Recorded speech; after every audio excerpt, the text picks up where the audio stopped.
మీ అందరికీ నా హృదయపు కొందనాలు చెమ్మగలిగిన దేవుని పిల్లారా, మీ హృదయాలు వెలిగించే మాటతో ప్రభు ఎక్కువనే మాటలు తీసుకొని మీ ఎత్తుకొచ్చున్నాడు కనుక మీరు నేను కలిసి ప్రభు మాటల చేత మన హృదయాలు వెలిగించుకుందాం.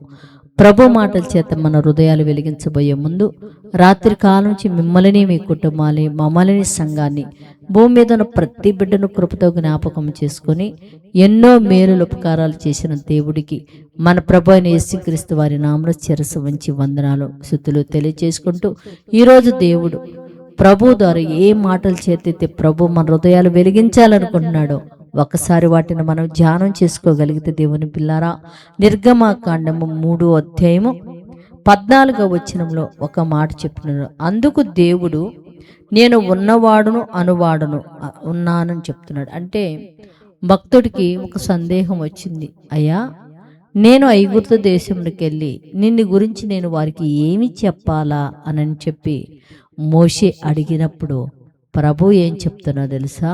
నేను ఉన్నవాడని, అంటే నేను ఎక్కడైనా ఉండగలను, ఎవరిలోనైనా నివసించగలను, నా పేరేందంటే ఉన్నవాడు అని చెప్తున్నాడు. అంటే ఆ ఉన్నవాడైన ప్రభువును నువ్వు కలిగి ఉంటే దేవుని పిల్లరా, నీకు రూపం అవసరంలే.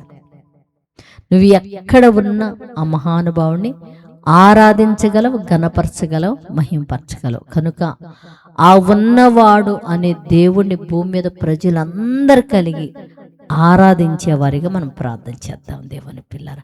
అది ఒక క్రైస్తవుడికే కాదు, ప్రతి ఒక్కరు కూడా ఈ ఉన్నవాడైన దేవుణ్ణి వాళ్ళు కలిగి ఉండినట్లు ప్రార్థన చేద్దాం.